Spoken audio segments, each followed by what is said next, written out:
Giovanni 16, dal versetto 7 al versetto 13. Giovanni 16, 16, dal versetto 7. Allora, la Bibbia dice così: ora io vi dico la verità, è bene per voi che io me ne vado, perché se non me vado, non verrà a voi il Consolatore, ma quando me ne sarò andato, ve lo manderò.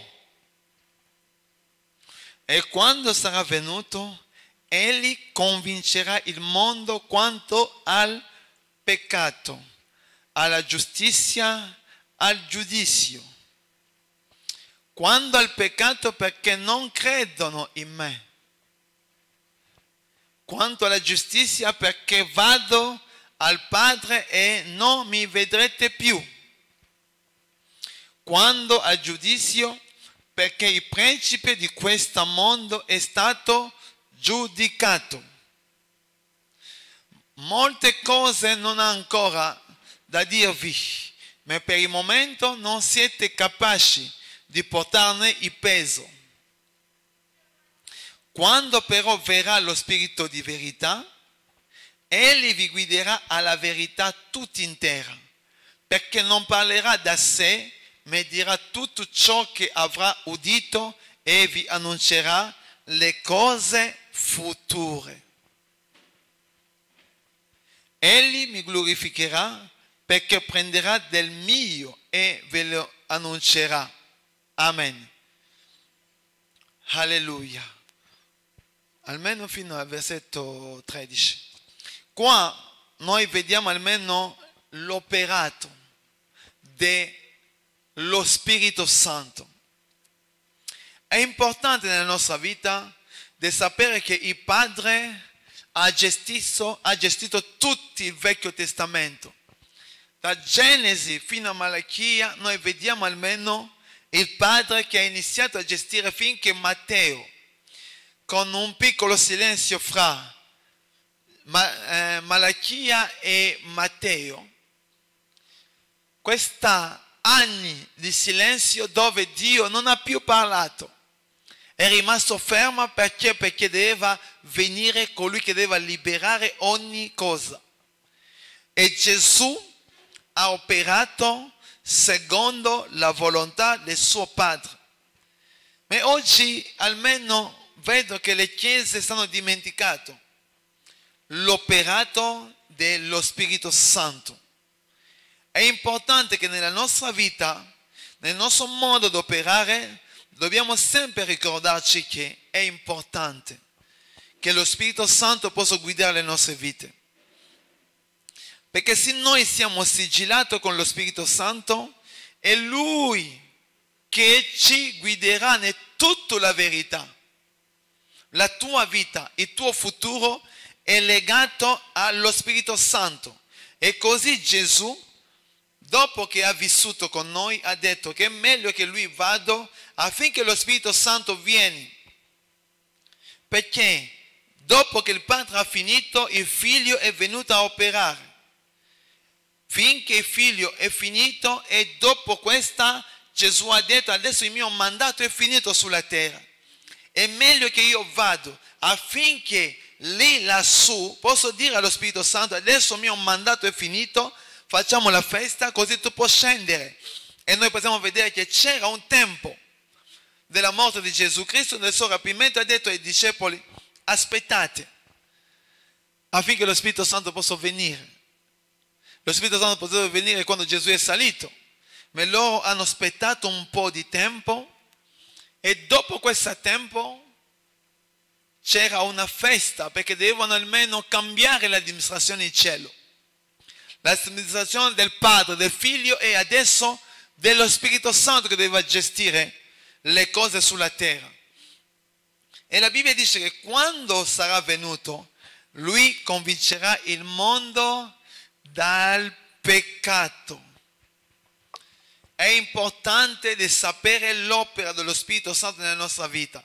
Il giorno che noi abbiamo accettato Gesù Cristo, è Lui che viene a lavorare dentro di noi. Ma lo Spirito Santo non verrà mai imponerti a lasciare le cose. Lui viene a convincerti. E questa è la cosa più importante.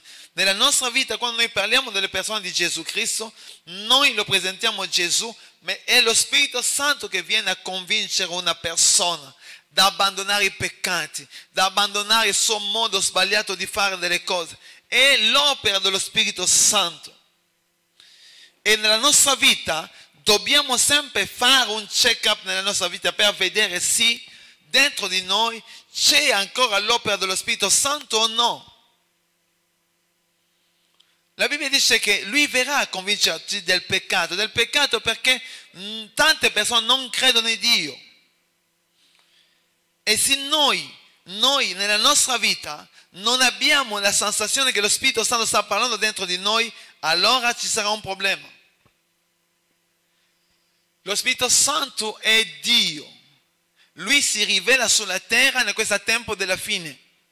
E dobbiamo sapere che il giorno che Gesù è salito fino al rapimento, lo Spirito Santo opererà per convincere, rispondere a tutto questo bisogno. Ma finché lo Spirito Santo opererà, il rapimento non si farà. Ma quando il rapimento si farà, lo Spirito Santo non ci sarà più. E la Chiesa dovrà camminare, quella che rimaneranno, con la loro forza, con le loro proprie convinzioni. È meglio oggi che dopo il rapimento. E noi dobbiamo vedere sempre nel nostro cuore se lo Spirito Santo sta lavorando. La Bibbia dice che Lui verrà e vi guiderà in tutta la verità. Perché Lui, quando lo Spirito Santo ti parla, quando tu hai bisogno di sapere la direzione della tua vita, quando tu hai bisogno di sapere che cosa tu devi fare per domani, per il tuo futuro, piega, senti la voce dello Spirito Santo. Dobbiamo avere un'amicizia con lo Spirito, perché questo tempo è il tempo dello Spirito Santo. Nel nome di Gesù opera, ma è il tempo dove noi, in collaborazione con lo Spirito Santo, in comunione con lo Spirito Santo, possiamo sviluppare una dimensione profetica. E così tante persone hanno delle visioni, hanno delle rivelazioni spinte dallo Spirito Santo. Perché è Lui che lavora, l'amministrazione di questo tempo sulla terra è gestito dallo Spirito Santo, ma nel nome di Gesù è destinato al Padre affinché lo Spirito Santo possa operare nella nostra vita. E questa è la cosa più importante. Se noi non riceviamo più le rivelazioni, allora ci sarà un problema nella nostra vita. La Bibbia dice che Lui vi annuncerà le cose future. Noi abbiamo visto Giovanni, lo stesso Giovanni che sta parlando nel suo libro, ha scritto anche l'Apocalisse perché lui ha ricevuto la rivelazione del futuro. Vuol dire che quando Lui verrà ti indicherà le cose future.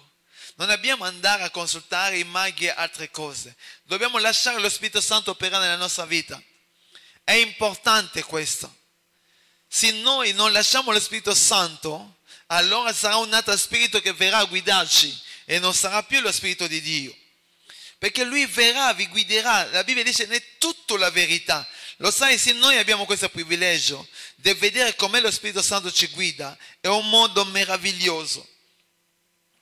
Vi chiederò veramente di lasciare, di pregare, di lasciare che questa potenza, questa persona, la terza persona della Trinità, il nostro Dio, lo Spirito Santo possa operare nella tua vita. E noi vedremo che mano a mano che noi lasciamo lo Spirito Santo, o mano a mano che noi abbiamo una relazione con lo Spirito Santo, le rivelazioni iniziano a operare nella nostra vita. È una dimensione, non lo so se tante persone hanno sperimentato questa, ma una relazione con lo Spirito Santo cambia le cose. Dobbiamo lasciare lo Spirito Santo guidare le nostre vite e noi vedremo delle grandi cose nella nostra vita. Dio opererà con potenza. E se noi non lasciamo lo Spirito Santo, allora ci sarà un altro spirito che opererà nella nostra vita. Questo spirito ci porterà nel sbagliarsi, ci porterà l'ira di Dio nella nostra vita, e quella è quella che Dio non vuole nella nostra vita. perché ci ha sigillato, ha fatto a noi affinché noi insieme allo Spirito Santo, lo sai, quando tu cammina è lo Spirito Santo che rivelerà dentro di te la cosa che tu stai facendo è una cosa sbagliata, perché a me non piace questa, non piace questa, non piace questa. Se tu vuoi avere una relazione con me, cammina così, cammina così, cammina così. Sono le cose molto importanti, ma lui non verrà mai imponersi da te, lui verrà soltanto a convincerti.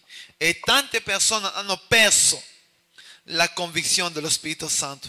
Tante persone non sentono più la convinzione dello Spirito Santo, sono diventato duro nel loro cuore. E questo è un dispiacere.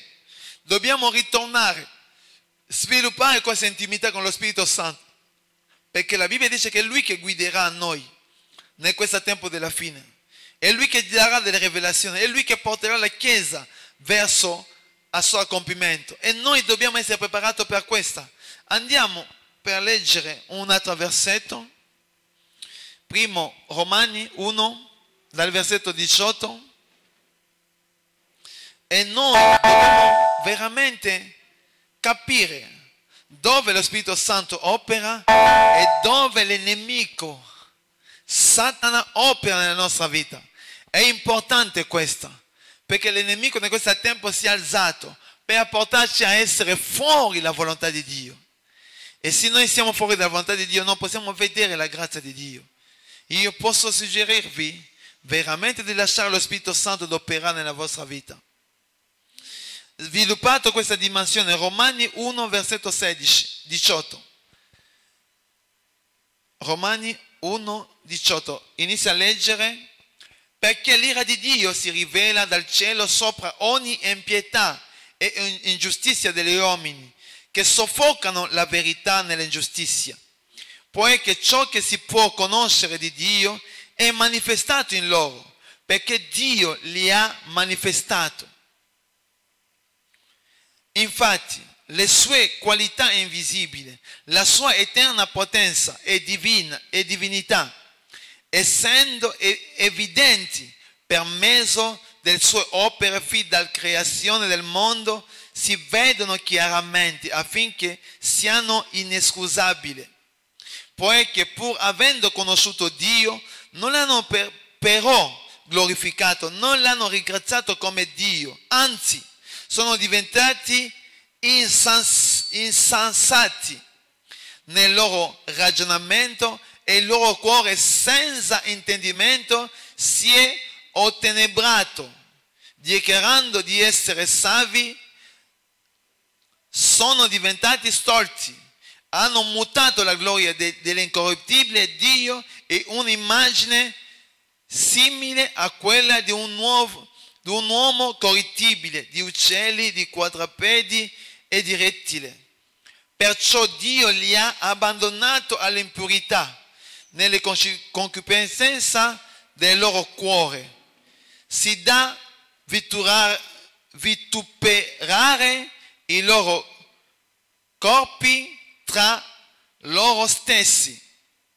Essi che hanno cambiato la verità di Dio in menzogna, hanno adorato e servito la creatura al posto del creatore che è benedetto in eterno. Amen. Noi vediamo qua, questa cosa è molto importante per le nostre chiese. Lo Spirito Santo ogni giorno viene a bussare, lui viene a convincerti, a parlarci, ma la Bibbia dice che l'ira di Dio cadrà sulle persone che sono diventate insensibili, le persone che non vogliono più sentire Dio parlare loro, le persone che non hanno più l'intimità, lo sai? È questo che ho detto sempre, dobbiamo fare attenti che noi che abbiamo scelto Gesù, perché ci saranno tante sorprese in cielo. Non voglio che nessuno di noi va a soffrire nell'eternità. Vi ho detto, io mi sto impegnando la mia vita, la mia storia, per non andare a soffrire per l'eternità in un luogo che io non ho scelto. Io ho scelto Gesù, ma Gesù quando tu lo scegli non deve mai mischiare le cose, non deve mai vivere in compromesso nella tua vita.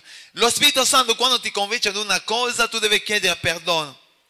Lui ti guiderà nel tutta la verità, ma se tu non vuoi più, la Bibbia dice che se il tuo cuore è diventato insensibile, allora Dio ti lascerà a te. Vuole che tu avrai un spirito di sbaglio. Vuol dire che tu sarai abbandonato. Dio manderà un spirito di sbaglio. Vuol dire che tu sei in sbaglio, credere essere giusto e tu stai camminando così finché tu andrai a finire all'inferno. Queste sono delle cose che noi che siamo in questo tempo della fine, che noi che stiamo sentendo lo Spirito Santo dobbiamo fare attenta. Perché se noi abbiamo tutte le possibilità per credere a Dio, noi abbiamo tutte le opportunità che Dio ci dà, dobbiamo riflettere sempre nella nostra vita. Se noi vogliamo Gesù, non dobbiamo cambiare quella che noi crediamo a quella che noi pensiamo. I pensieri passerà, ma quella che lo Spirito Santo ci rivela attraverso la sua parola sono delle verità che noi dobbiamo seguire. Non dobbiamo andare a seguire le nostre passioni che ci porta fuori la volontà di Dio, perché Dio ci lascerà, ci abbandonerà e così noi saremo, perché hanno detto che è un spirito che viene a soffiare nella vita di quella che induriscono il loro cuore, che pensano essere giusto, che vivono in un modo sbagliato credendo in essere giusto. Così tu camminerai sempre così. E così è pericoloso per i figli di Dio di non sentire la voce dello Spirito Santo. Lui ti guiderà in tutta la verità. Fa attenta alla tua vita, senti lo Spirito Santo. Lui è colui che Dio ha stabilito un patto nella tua vita affinché attraverso di lui tu possa camminare, tu possa ricevere tutte le cose che occorrono per il tuo futuro. Lo Spirito Santo, Dio di gloria dentro di noi, lui ci aiuterà a arrivare sicuro nella strada giusta. Non dobbiamo indurire il nostro cuore. Vedi la tua vita. Sistema la tua vita. Il futuro non ti appartiene, appartiene a Dio. Ma la Bibbia dice che lo Spirito Santo, se tu crei un'amicizia con Lui, Lui ti rivelerà le cose del futuro, ti rivelerà le cose che tu devi fare, ti rivelerà il progetto che tu devi arrivare, ti rivelerà le grandi cose che sono successe e che arriveranno nel tempo della fine. È importante che la nostra Chiesa sia collegata e vive una vita con lo Spirito Santo. Amen. Mettiamoci in piedi per favore. Alleluia. Alleluia. Jesus.